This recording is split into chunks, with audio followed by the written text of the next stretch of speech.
I'm thankful that the week of Thanksgiving coincides with some of the things that I want to share with you today, because as we begin to dig into the meat of today's text, as we continue our series through 2 Corinthians, what we study today, I believe, will give you great reason to be thankful. Certainly, we have all the reasons in the world to be thankful. Every good and perfect gift comes down from the Father of lights. If you woke up in a warm home today, you have reason to be thankful. If you had clothes to put on and wear to church today, you have reason to be thankful. If you had food to eat this morning as you got up and got ready, you have reason to be thankful. But beyond the temporal things that we have in this life, if you know the Lord Jesus Christ, then I want you to understand, as bad as this world can be, that is as bad as you will ever have it. It's amazing to think about the fact that those who don't know the Lord, this is as good as they will ever have it. And it is as bad as you will ever have it.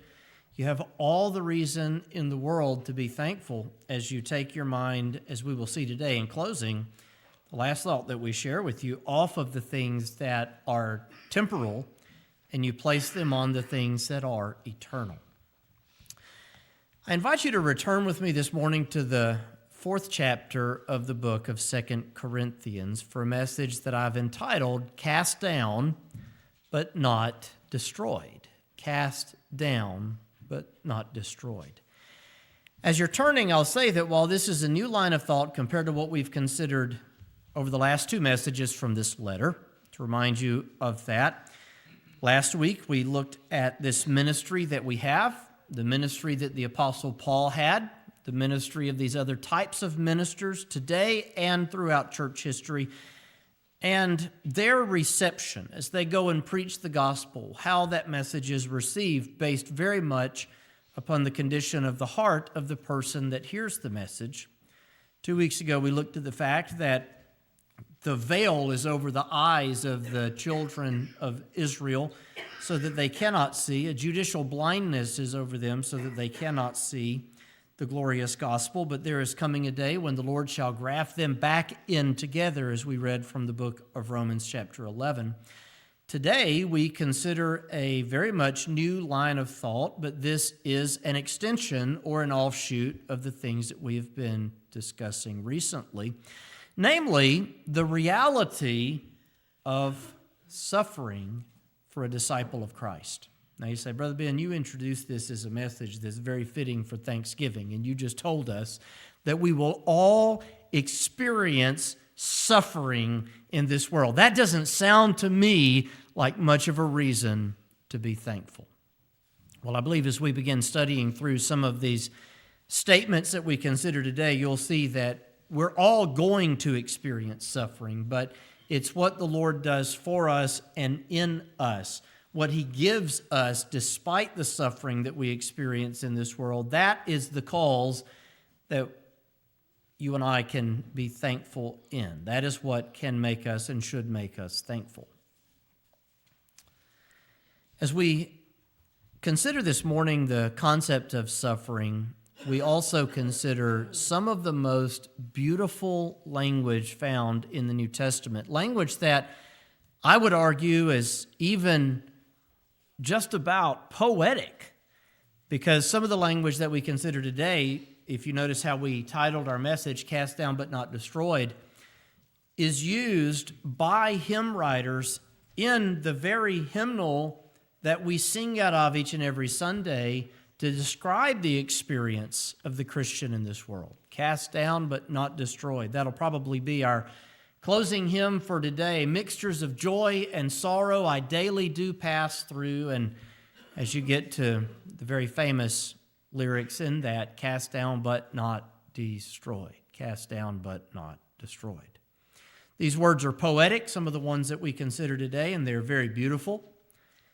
Among the most beautiful, arguably, much agreed upon by commentators, among the most beautiful that we read in the New Testament. You may think as we begin reading this today, and we'll read it for you, verses 11 through 16 of 2 Corinthians 4 in just a moment. You may think that Paul here is whining. Have you ever known a preacher to whine? Everybody say no. Don't you say yes, Brother Jerry. He's nodding his head. Have you ever known a preacher to whine? You may think that Paul is just, as he goes through these examples of the types of suffering that he experiences and has experienced, you might think that he is merely grumbling. As I was thinking about that this week, I was reminded of some of my kinfolks who sat around, as my mother always put it when I was a little boy. These people in my family would sit around and try to out-ale each other. And so you'd get a group, my grandfather and his two brothers and his mother and other people in their family who would sit around and they would begin to list the various ailments that they have. And one would say, well, I'm dealing with arthritis. Oh, that's nothing. I'm dealing with terrible reflux. Oh, that's nothing at all. I think I might have 3 or 4 forms of cancer at this very present. I might not even last to the end of the day. And they begin almost making up things for others to feel sorry for them to go through. And the almost offensive thing about that is if they're claiming disabilities and ailments that they don't have, and someone actually is going through the ailments that they claim to have but really don't have, that's actually offensive, isn't it? If you don't have dyslexia, but you say that you do just because maybe you stumble at times reading, and then you're in the presence of someone who has dyslexia, they're offended when you say you have it and you really don't, because they deal with that each and every day of their lives. We never want to borrow afflictions to make someone else feel sorry for us. And it was an epidemic on both sides of my family. See what I did there? An epidemic on both sides of my family to borrow afflictions and ailments in attempt to out-ail the people that are around them. Mom would always say regarding her dad that he's been dying as long as I've known him. And when he finally got lung cancer, he smoked a pack or more of menthols every day. He finally got lung cancer. He was scared to death, and Mom made the remark, well, you think he'd be happy. He's finally getting what he always wanted, to face some sort of a terrible affliction as that. But he was always ailing. I'm ailing. I'm ailing. My dad would sing the old song, Blues, Despair, and Agony on Me, outside of his presence, of course. As we would kind of talk about that, we would come home and reflect on the ailments of all of our loved ones and how they would all just sit and bellyache and whine and complain and grumble and love every moment of it as they would attempt to compete with one another's ailments. That might have been a generational thing. Y'all are all nodding your head. I think you know what I'm talking about. Maybe it's a southern thing, I don't know, but people out-ailing each other. Paul is not griping as we read these words. He's not bellyaching, and I was tempted to turn to the end of 2 Corinthians, but we're going to save the infirmities, the perils that Paul went through for the natural course of our study through 2 Corinthians. But at the close of 2 Corinthians, Paul actually begins listing some of the things that he went through as a gospel preacher. They included beatings. They included being whipped. They included being stoned and left for dead, being in a shipwreck and floating around on the wreckage from that, washing ashore, coming across barbarians, being bitten by a venomous snake. Paul went through many different types of afflictions for the sake of the gospel. And so what he says here as we read it is not just a preacher whining because he wants you to feel sorry for him because preachers have it so bad. But he's writing of things that he actually went through. He's writing of real afflictions. Begin reading in verse 7 and continue through verse 11. And I will say that there are some statements that we want to read for you at the end of this chapter, but we're going to save those passages for today's conclusion. I'm going to save those. Paul says in verse 7, we have this treasure in earthen vessels, that the excellency of the power may be of God and not of us. We are troubled on every side, yet not distressed. We are perplexed, but not in despair. Persecuted, but not forsaken. Cast down, but not destroyed.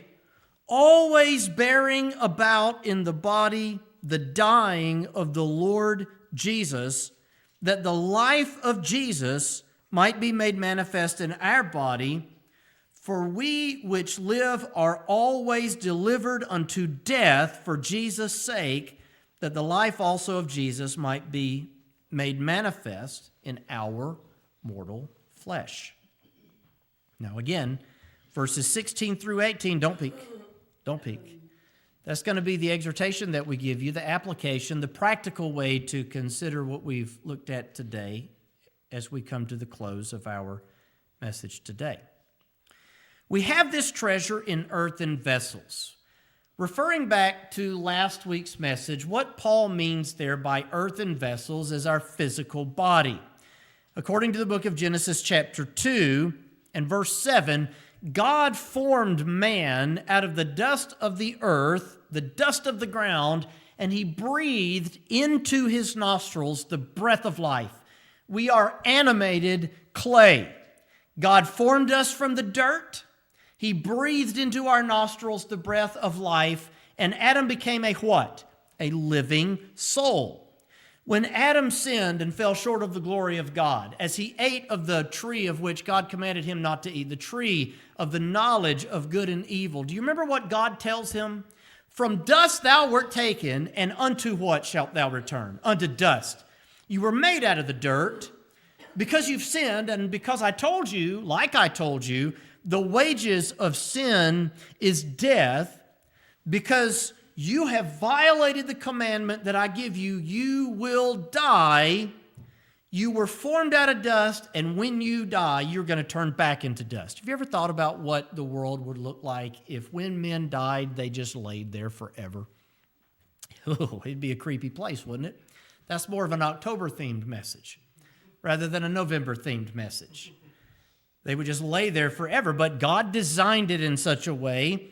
What a wonderful, beautiful act of engineering. When things die, they turn back to dirt, and then they feed the soil.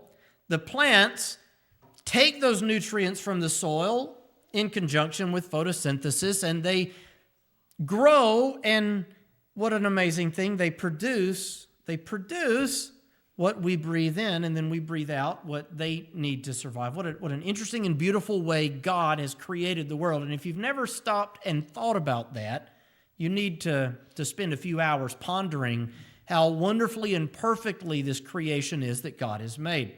One of the things that I love to study is I love to study the planets. I love to watch the Mars rover footage. I've watched the few seconds of lander footage from Venus, and last night I was watching them bounce a satellite off of an asteroid to send back dust from it. We have so much money in the country to pay for things that we don't need that we bounce satellites off of asteroids to look at the dirt on asteroids. And then people in the country over here are like, hey, I'm hungry. Can I eat? No, we're going to bounce satellites off asteroids anyway. I love to study other planets. I love to view satellite footage of the moons of Saturn and Jupiter. But you know what? It doesn't matter where else you look that we can see, at least in this universe, everything that we look at is a dead rock. People are like, oh man, I'm so excited. They found out that there are oceans on, I guess, Titan. Oh, great. You know what they're made of? Methane. Okay, not so pleasant. Not going to the beach on Titan.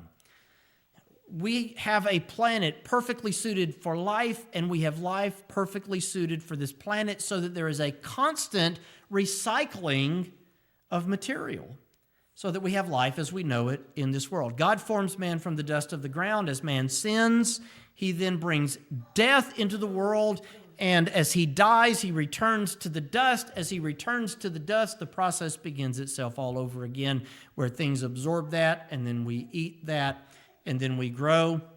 It is an amazing thing the way God has designed life in this world. But man is formed from the what of the ground? From dirt. What do you make a clay pot out of? You make it from the dirt. You make it from the dust. One of the hobbies that I had as a little boy, we had a lake on my grandfather's land, and between that lake and our house, we had a creek, and it was dug by my grandfather to route the water around the lake that he had built. So if it overflows, it won't flood the neighborhood, because neighbors don't like you when you flood the neighborhood. You know, there was a creek, and now you've built the lake, and when that lake overflows and suddenly it's in my crawl space, not so happy with you, Charles Wiley, because you have flooded our neighborhood. This is not Noah's day. Animals are not lining up 2 by 2. We do not want our homes flooded by you because you want a catfish pond. I would go out to the creek because it was dug. He dug that. Digged might be the right word. Hannah's not here to grin at me and laugh at me. But we had this man-made creek, and it had all the layers there accessible. And so you had the organic, you had the clay, and in Alabama it's clay. We would go out and we would carve out that clay, get it wet in the creek. This is what I did as a kid growing up. And we would make clay pots, and we would make little tools, and we would make... Some guy 300 years from now is going to come across those things. He's going to be, oh, we have found a treasure trove of Native American relics. Nope. It's feral kids who grew up in St. Clair County, Alabama. Feral kids. We would just sit and carve out the side of that and get clay and make all kinds of pots. I've made them as an adult. One of them, Ethan and I made, I think, years ago, sitting on my dad's computer desk. And we didn't heat them in a fire, but it's nice and solid. How did we make those clay pots? We made them out of the dust of the ground. What's going to happen to the clay pot if I go out and throw it on the ground? It's going to be important for the point of today's message. It's going to turn right back into what it was taken from. Going to turn right back into what it was taken from. We are clay pots, our bodies at least, made from the dust of the ground. But notice this. We have this treasure. What treasure? God commanding the light to shine out of darkness in our hearts. Specifically, God, who commanded the light to shine out of darkness, has shined in our hearts to give the light of the knowledge of the glory of God in the face of Jesus Christ. Our hearts before grace were darkened. Our hearts were nothing but darkness. God has commanded the light to shine through darkness. We have been quickened when we were dead in trespasses and in sins. Light is now in us. We are no longer exclusively darkness. Now, last week we talked about the fact that God is light, and in him is no darkness. So there are beautiful biblical metaphors in this word picture about light shining in our hearts. We have this treasure in earthen vessels. The point we emphasized last week was regarding the context before, but the point that I want to emphasize, and the reason I'm beginning here today, is that I want to emphasize what comes after in light of these clay pots. I want to emphasize what comes after in this context with reference to these clay pieces of pottery that in the moment really are not even worth that much. Can you see the Native American? This is the good china, right? We call it good china because originally it came from where? I'm assuming it came from China. Somebody fact checked me on that. You say, nope, it came from India. Well, that was a great name for it, right? Sometimes things are named in ways that don't make a whole lot of sense, but it's good china because it came from China. It was imported. It was expensive. It was exotic. It was, in the day when that was invented, those words, from a whole other part of the country, and it had to cross over the ocean on ships, and it's here, and it's expensive. You think Native Americans break out the good china back in the day? It's just clay. It's dirt. It's not whatever it is that they make it out of today. You make it out of plastic. You know, sometimes you go to a place and it's made out of metal because they want it to last, they want it to endure. But this is just dirt. It's just hardened dirt. Our bodies are just hardened dirt.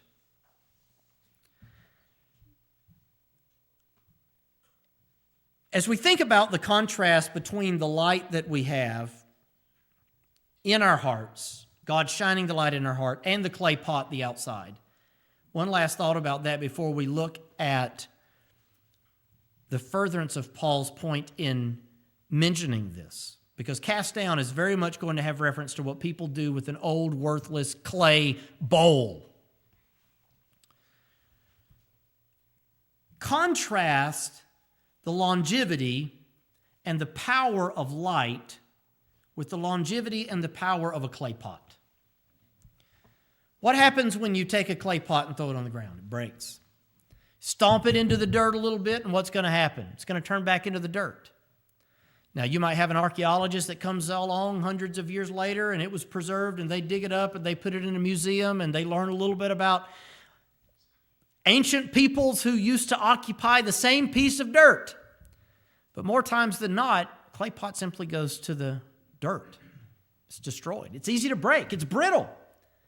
Now, you go to the top of the river, they're going to serve your catfish and your hush puppies on a nice metal plate. You can throw that thing like a frisbee and knock somebody out with it, but you take an old clay bowl and you just crush it back into the dirt, you drop it, it breaks. It's not long-lasting. Think about light, though.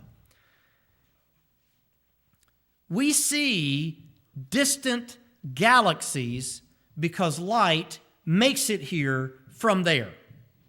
Light makes it here from there. How enduring is that? Could you survive the trip from the sun? How about the nearest galaxy to us, Alpha Centauri? You think you can make it? Andromeda is the nearest galaxy. Alpha Centauri, I think, is the nearest solar system. Let me get my space facts right. Somebody's be like, Actually, anyway. The light that makes it here is enduring, right? Light is powerful. When you leave your car out in the sun, if you don't wax it and you don't wash it, what's going to happen to the paint on your car? Yes, my daughter, she knows all about it. It's going to fade. It's going to peel. What about the roof on your house? What about the paint on your house? What's going to happen to it if you never touch the paint up and you never protect it? It's going to wither. It's going to dilapidate. What is the primary cause of that? The power of the light. The light does that. I find it remarkable that Paul contrasts what God has done with us as being light versus what we are by nature, what we are in and of ourselves, what we are physically as a clay pot. Light versus clay. I am by nature clay. God has given me light. One is infinitely more enduring and powerful than the other. It's an interesting contrast. Now, while this, as we emphasized last week, does teach us a lesson on salvation, when we are regenerated, the light has shined in our hearts. Light is now within us. The source of light is within us. What is the source of light? God is the source of light. Do you know in the resurrection what the source of light is going to be in the new heavens and the new earth? There's not going to be a sun. You know what the light is going to be? God himself will be the light. Not going to need a sun. You know what that tells me? There's no darkness. There's no sunsets. Sometimes we use sunsets as a metaphor for goodbyes. There are no sunsets. There's no nightfall. They that do terrible things in the night. We read biblical metaphors of the fact that we're in the night, but the day is at hand. There's no night in that day. The source of light is within us. While that is true, and while that is a wonderful and beautiful application of that, looking at what Paul says following this statement emphasizes the destructibility, is that a word? Of the clay pot. And you and I think the clay pot, once it's destroyed, the clay pot's failing. The clay pot is being attacked. The clay pot, the clay pot, the clay pot. But what God would have us to understand is that the light that he has given us springs from eternity. And when eternity is within us, no matter what we experience, because God is for us, you and I have no reason to do several things Number 1, be distressed. Number 2, despair. Number 3, we will never be destroyed. And number 4, we will never be forsaken. Though the clay pot be destroyed and ground to powder, we have no reason to despair because we will not be destroyed. We have this treasure in earthen vessels, the clay pot, that the excellency of the power may be of God and not of us. Now, while we applied that last week, and it is a true application to what God has done for us in salvation, that is of God, that is not of us. Your endurance in the situations that are bigger than you, that are greater than you, that are stronger than you, mountains that you cannot climb. I watch a lot of survivalism stuff on Reels, and you know that because Facebook's algorithm knows you better than you know you. You ever wonder why you start getting ads that you do that? I say that. I keep getting these hair loss ads, and I'm like, hey, you got my selfies. I don't have any problem. Well, stop showing me that. You're wasting your money and your time. I don't need it. It's an age thing. They show me these survivalism ads, and you know how many people have died trying to scale Mount Everest? People die every year trying to climb that mountain. There are mountains that we have before us that we think, how in the world am I going to climb that? There are mountains too big for you to climb. And then I read of this one guy that hiked it barefoot, and I'm like, that's a different sort of man right there. You look up man in the dictionary, that guy is one of the subheadings, you know. Dude walking at what? That's insane. Man. By the way, I've got a sermon cooking in the back of my head on biblical masculinity because it's under attack today. Might I just say to all the boys in the room who are growing up to be men, it is a good thing for you to grow up and to be a man. All right, so study what it takes to be a man and grow up and be a man. I want you to go, Brother Rick was an iron worker. Go look at the pictures of men walking on beams in New York City building those skyscrapers. That's a man. Go look at the guys that fought in World War II. That's a man, all right? It's all right, men, to be a man.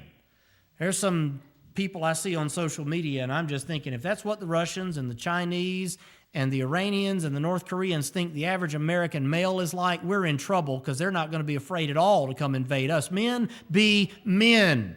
And might I just add, women, it's good for you to be feminine. It's good to be men, it's good to be women. That man that climbed Everest, those men that climb Everest, those are men, all right? They're strong, they're tough, they're brave, they are masculine. But sometimes there are mountains that are too big for us to climb. I think today's message speaks to that.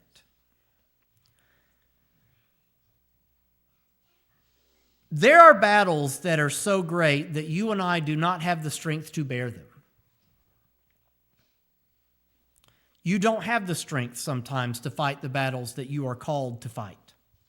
It's often said in today's world that God never gives us more than you and I are able to bear. Now, let me just stop you right there. First of all, not every affliction that we experience is somehow divinely sent by God just to teach you a lesson, because we live in a world full of sin and suffering, and there are so many sufferings that are common to man. At the same time, if I smoke for 50 years, and I'm 70 years as my grandfather, and I get a diagnosis that scares me to death, maybe it's COPD, maybe it's emphysema, do I need to go, God is just sending me some test, I don't know why I'm... If a man drinks a liter of whiskey every week of his life, and suddenly he gets fatty liver disease, and his belly's out to here because everything inside's swollen because he drinks so much, and all of a sudden he has cirrhosis of the liver. Does he need to sit around going, why is this happening to me? Maybe God is sending a lesson, yes, to everyone else not to do that. We don't need to be so fatalistic in our minds that everything is some scripted lesson that God is sending me just because I'm some sort of a prayer warrior, battle soldier person that I need to fight this sort of battle. But I'm telling you, there are things that are sent into your life, sometimes to purge, sometimes to teach, that are bigger than you can bear. And the reason is that the excellency of the power may be of God and not us. There are times that you are called to fight battles that are bigger than you. They're greater than you. Now, God won't suffer you to experience a temptation more than you are able to bear, but that's talking about temptations, not fights that you have to fight. There have been things in this world that I have had to fight that the only reason I got through it is because God worked it out. I think all of us feel that way once our kids are grown.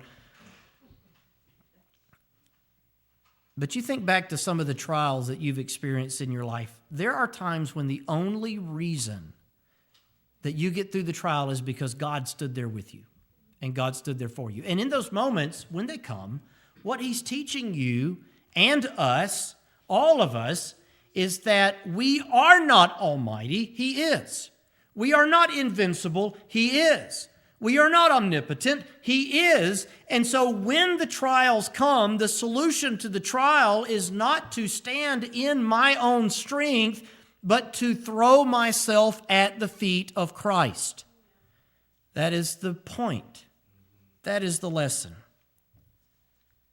That the power, the excellency of the power, may be of God and not of us. Now let's look at the beautiful language.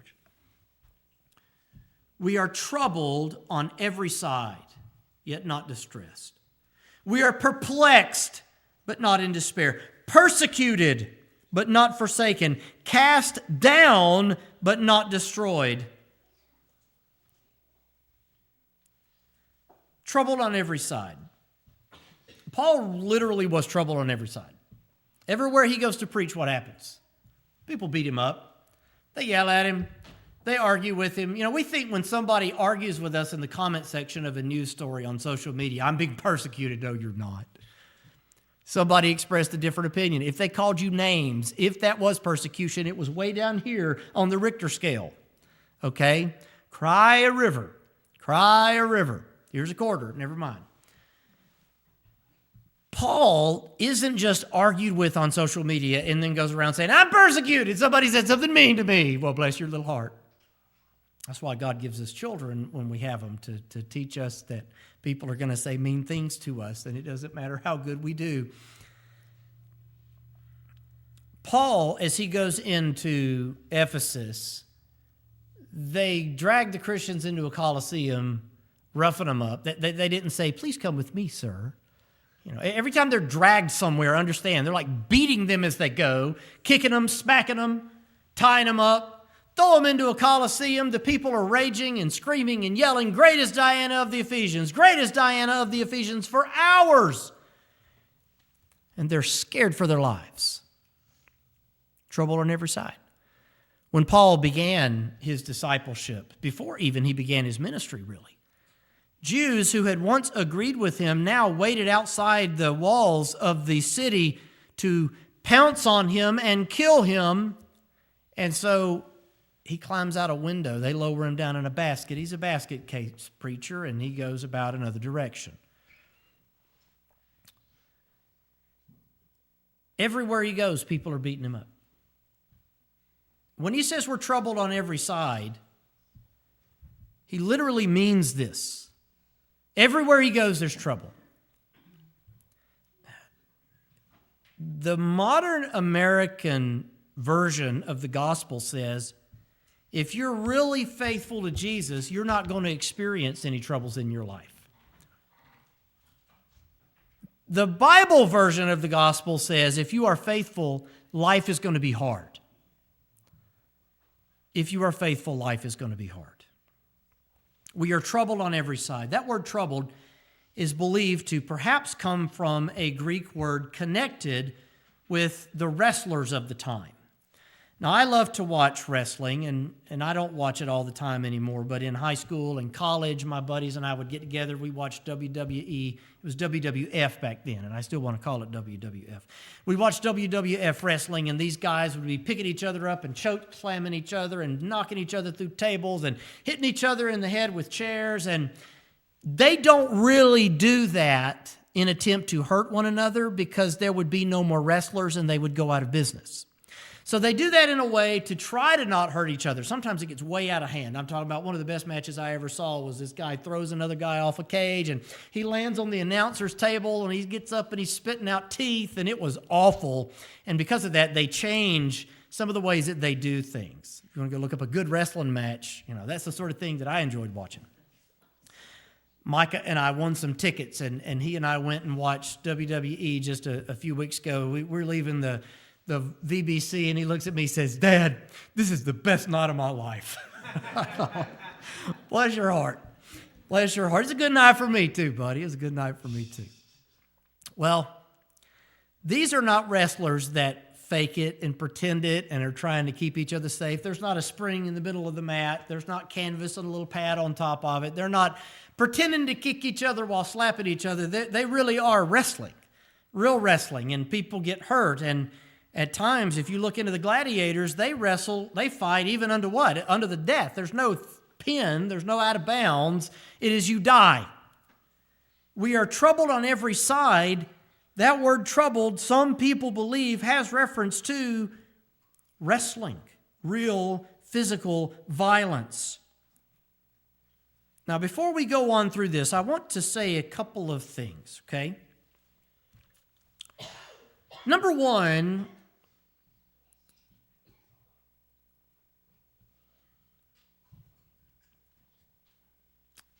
if Paul experienced these emotions, let's read them. We are troubled. We are perplexed. We are persecuted. We are cast down. Being perplexed, as we'll comment on in a minute, is an emotional thing. And arguably, even though we experience trouble, when we experience trouble, to experience trouble is what? Troubling. If Paul experienced these emotions, it is okay if you do too. That's going to be a crucial point in today's study as we come to that word perplexed. If Paul experienced being perplexed over the trouble that he experienced, it is okay if you do too. Have you ever heard Christians that say, you know what, it's not okay if you feel confusion or trouble or you're worried or this has upset you. You need to have stronger faith. There are times that the situations are so out of hand that it is, in a word, overwhelming. When Paul says, I'm troubled on every side, do you think he's saying, no big deal? I just got beat by a guy, stoned and left for dead. I'm floating around on driftwood and I'm living my best life now. 40 days of purpose, baby. So glad I remember that 10-step program on how to not be anxious when I'm floating on driftwood. If Paul is perplexed, it's okay for you to be perplexed too. This is Holy Writ. Number two, I'm troubled on every side. Guess what? It is okay for you to have troubles. How many of you, when you go through trouble, hide it? Raise your hand. Please, for the love of everything sacred and holy, if you go through troubles and hide it, raise your hand. We all do. I know you, and I know you do. And you know me, and you know I do too. We hide our troubles. We hide our troubles. I don't want anybody to know that. That's embarrassing. That's embarrassing. Don't you think that? Why would we be afraid to admit we have something unless we thought that others would look bad or look down on us in a negative, bad light because we have it? If I'm ashamed to say I have trouble, it's because I believe other people are going to judge me for the trouble that I have. It's okay to have trouble. It is okay to have trouble. Because we're all going to have trouble in this life. You say, I never have trouble. You have trouble with lying. Because we all have trouble. We have trouble with our health. We have trouble with our job. We have trouble with our kids. We have trouble with our budget. We have trouble with our house. We have trouble with our automobiles. Don't even get me started personally on the pet situation at my house. I have trouble with my pets. Trouble everywhere. No, it's perfect. How's life? Oh, it's great. No, it's not. Stop lying. It is not great. It is a mess, and you know it. It is a mess, and you know it. And it's okay that it's a mess, and you know it. We all know it. Take off the mask of perfection, because it ain't happening. I mean, that mask runs off quicker than half inch of makeup in a thunderstorm. You know what I mean? You got to love the post-baptism mascara, you know? I mean, it's gone in a hurry. It's gone in a hurry. It's a mask. It ain't real. We all have troubles, and it's okay. We are troubled on every side, yet not distressed. God says it is okay to be troubled, but Paul says we don't need to be distressed. What does it mean to be distressed? The thought that I have in mind is extreme anxiety over this situation. Now, Brother Ben, let me preach to myself here, and my wife can stare holes in me as I'm making this point, because she knows there are things that have happened that I have been so overwhelmed that I could not breathe. I'm bending over catching my breath. I have nightmares about certain situations that have happened. Not distressed. Not distressed. I need to be reminded that while I can be troubled, I don't need to be distressed. Why would I not be distressed? Well, if I'm looking at my ability to impact the situation, I am going to be distressed. But the point here is that the excellency of the power of God may be in us. That the excellency of the power of God may be in us and not of us. Distressed, not, though we are troubled on every side. We are perplexed, but not in despair. I was so happy. One of the hymns we sang today included the word perplex. And I was like, yes. When's the last time you used the word perplex? Do you know what the word means? It means confused, baffled. Sometimes terrible things happen and we are confused. Now, I've seen confusion on the face of my children in the midst of doing something they ought not do, like strapping, the example I love is strapping themselves in the wagon with no brakes or steering, but they put the seatbelt on to stay safe, and down the driveway they go, right towards a road. And I'm like, what are you doing? And the look of confusion, like, why is this happening to me? Oh, I don't know. Why is it? I thought that's what I'm thinking too. Why are you doing this? Perplexing. It is confusing. It is baffling. It is okay when we are going through trouble to be confused about the situation, to be perplexed, to be baffled. But at the same time, guess what? Despite the confusion, we do not need to be in despair. We don't need to be in despair. Persecuted, verse 9. Jesus spoke of persecution in a different light than we think of it in Matthew 5. It is a tragedy when God's people are persecuted, right? It is. It offends God when God's people are persecuted, right? It does. But notice what Jesus says when we experience persecution. Blessed are they which are persecuted for righteousness' sake, Matthew 5:10. For theirs is the kingdom of heaven. Blessed are you when men shall revile you and persecute you and say all manner of evil against you falsely for my sake. What do you do in those moments? Rejoice and be exceeding glad, for great is your reward in heaven, for so persecuted they the prophets which were before you. Jesus says when you're persecuted, rejoice. When I'm persecuted, I kind of want to whine about it. What do you mean, rejoice? I mean, who wants to pass up a good pity party? Isn't that one of the greatest feelings in the world, when you get to sit and whine and bellyache about all of your ailments and afflictions? Jesus says when you're persecuted, rather than whine about it, go rejoice in it. Paul would say in 2 Timothy chapter 3 and verse 12, "Yea, and all that will live godly in Christ Jesus shall suffer persecution." Thank the Lord we have freedom of religion in this country. Freedom of religion in this country. We can worship this morning how we want to worship without fear of persecution. And I would add that many of the rights that we have are perpetuated through the right to, number one, self-defense, and number two, to appoint our government as we see fit, which is a scary thing if you look at our government and realize it's a representative republic. Whoa, never mind. Maybe not indulge that tangent. We have freedom, and that freedom guarantees us the right to worship, but there are still persecutions that you experience. There are still persecutions that you experience. You experience a scoffer. You experience the mocker. You might have been ostracized by people that you know and love because you were faithful to Christ.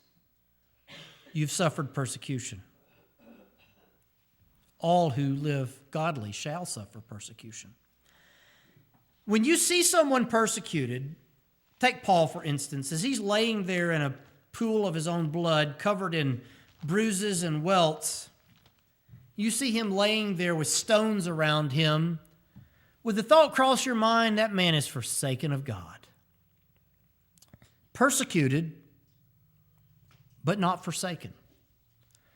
Even in the midst of the worst persecution that you could experience, God has not let go of you. Because God will what? Never leave thee nor forsake thee. It doesn't matter how bad the persecution is in this world, the affliction, the disease, the heartbreak, the disappointment, the trial, or the adversity, God will never leave you nor forsake you. That the excellency of the power might be of God.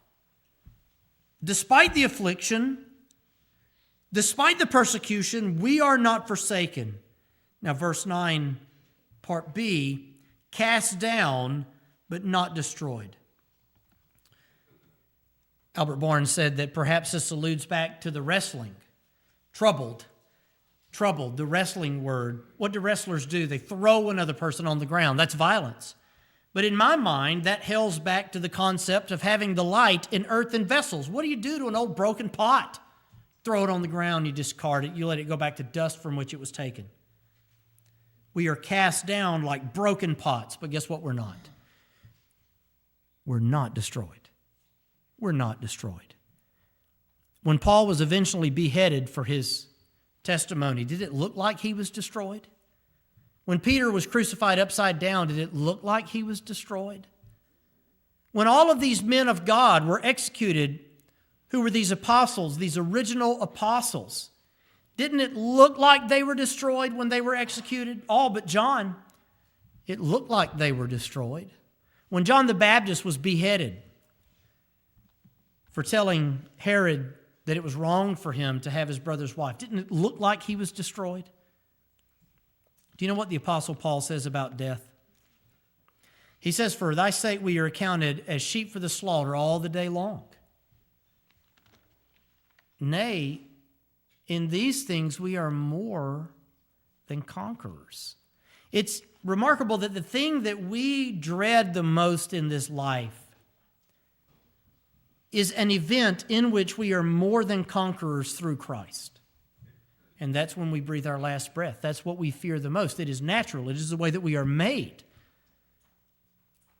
And yet Paul says to depart and be with Christ is what? Far better. Far better. When we depart and go be with the Lord, even if we suffer persecution that led to our martyrdom, what looks like destruction is actually deliverance. It's victory. The point that needs to be made there, when the world persecutes you even unto the death, that is the worst that the world can do to you. The most they can do is take your life. The most they can do is take your life. Jesus says, "Fear not those that have the power to kill the body, but the soul." God has power over our soul so that if they kill the body, my soul lives on with him. I'm not afraid of them.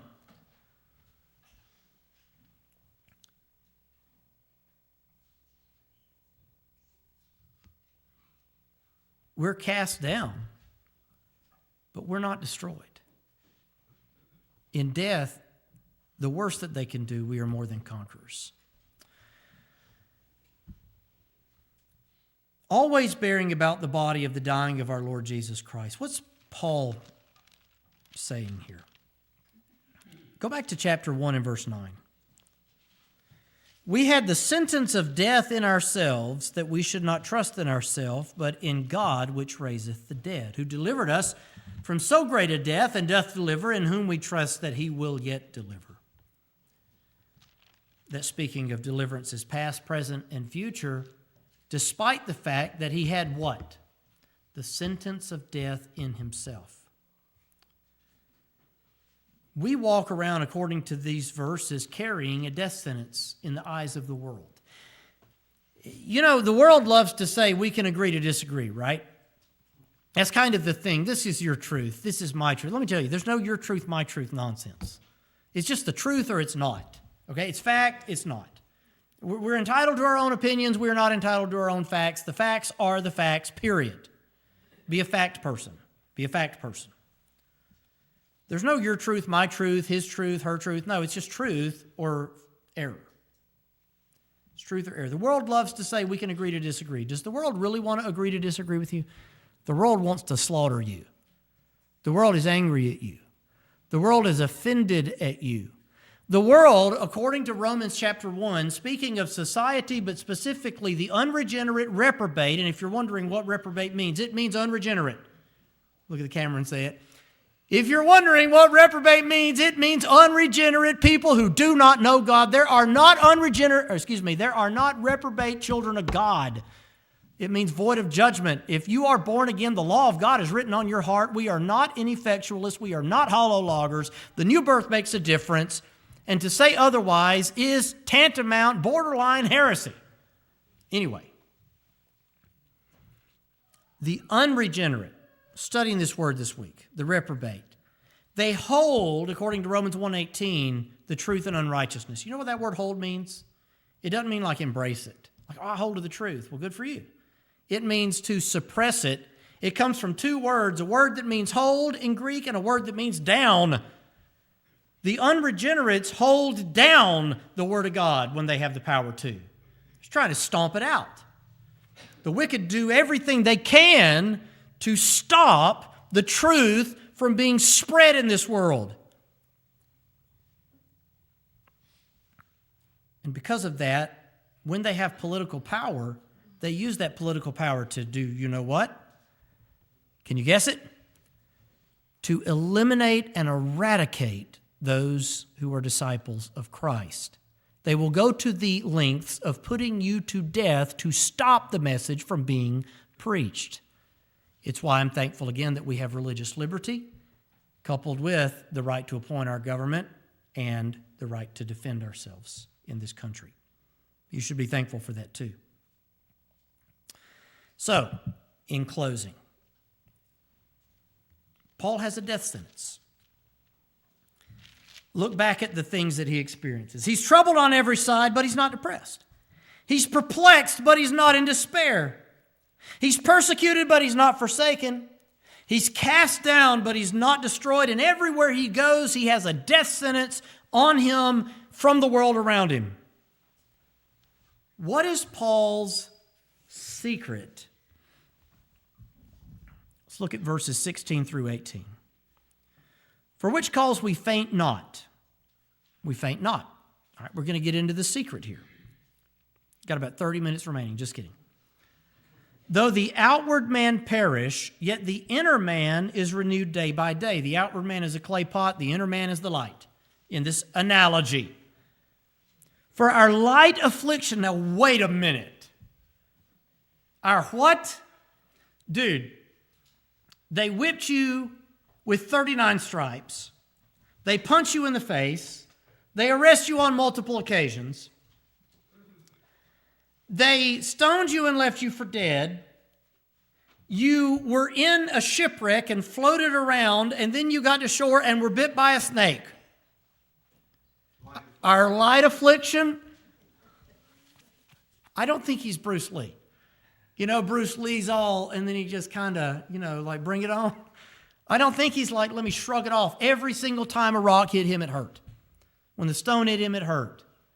I'm sure his adrenaline skyrocketed when he's floating around on driftwood, and it probably hurt when the fangs of the snake penetrated his skin. He wasn't Superman. Our light affliction, which is but for a moment, worketh for us a far more exceeding and eternal weight of glory.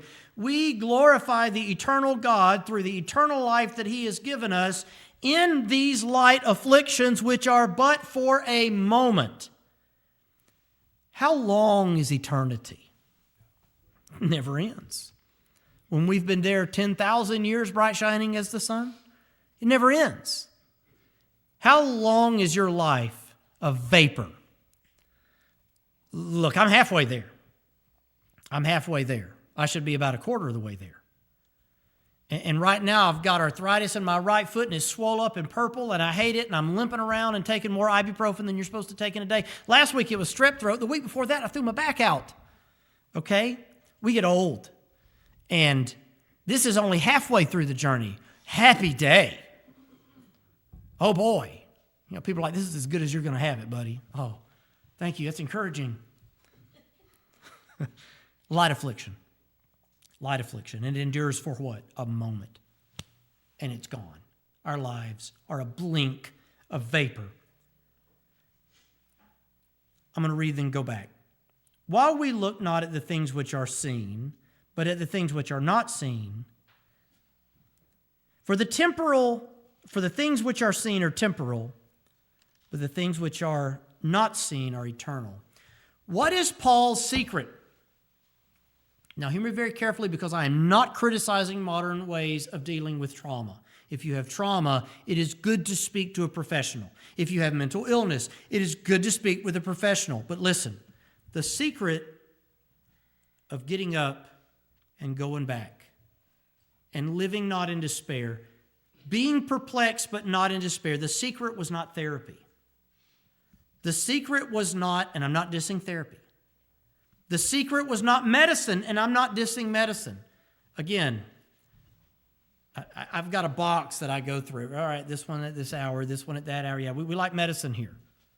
Years ago, there was this movement among Christians where because some brilliant person realized that the modern word for pharmacy was taken from the ancient word for witchcraft, and they started teaching modern pharmaceuticals was witchcraft. It's not. That's not how language works.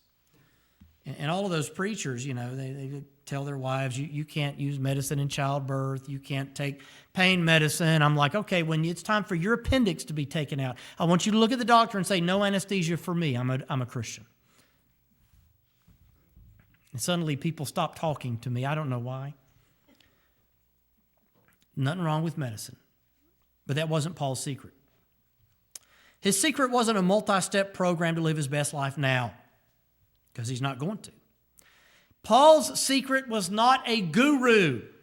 You know people that have their guru, they need to go talk to their guru. Secret wasn't a guru. Number one, his secret was, verse 16, the inward man is renewed day by day. The secret, number one, was inner grace. Jesus' light has shined in you in this earthen vessel. And what God has done in you enables you to stand in the moment of suffering. It is in here. And guess what it is? It is eternal. The eternal life that you have within you never ends. It's never extinguished. It never vacates you. But it continues forever. And number two, while we look not at the things which are seen, Paul's secret in despairing not through perplexity is keeping his focus on that which is eternal. What are you looking at? I'm looking at you. No. What are you looking at? If you look at the situation, you will be in despair. Paul says his secret to surviving these things without despair and anxiety, living in panic mode all the time, is to look at that which is eternal. To put your eyes on your Savior and to keep your eyes on his cross. Let's pray. Father, thank you so much Thank you, Lord, for the hope and the grace that you've given us, Lord. We know that this life is full of sufferings, and there's so many different types of suffering at any given time. Lord, just looking at our own church family here, we have battles of illness. We have people struggling with loss. We have people raising children and struggling with that, people that are dealing with one illness after another, chronic illnesses. There are so many things that we experience, Lord, betrayal, rejection, disappointment. If we looked at the situation, if we looked at the Mount Everest, and certainly, Lord, we would be in absolute despair. But though the situation is perplexing, you've given us inner grace that gives us strength to stand. And, Lord, you've given us something eternal to look to outside of the situation. Help us to remember that what we go through here is but a blink in the grand scheme of eternity. Help us to understand that these are light afflictions, though they be so terrible in the moment. They are light, not because they're to be downplayed or minimized, but because of what you've given us and what you have given us in eternity. These sufferings are not even worthy to be compared with, and that boggles our mind. How beautiful heaven must be. Help us, Father, to keep our eye fixed, for if our eye is single, great is the light of the body. Help us to keep our eye fixed on that which is eternal, not that which is temporary, that which is fleeting. Forgive us of our many sins, we pray, Lord, for this strength that you have written of in your word. In Jesus' name, we say together, amen.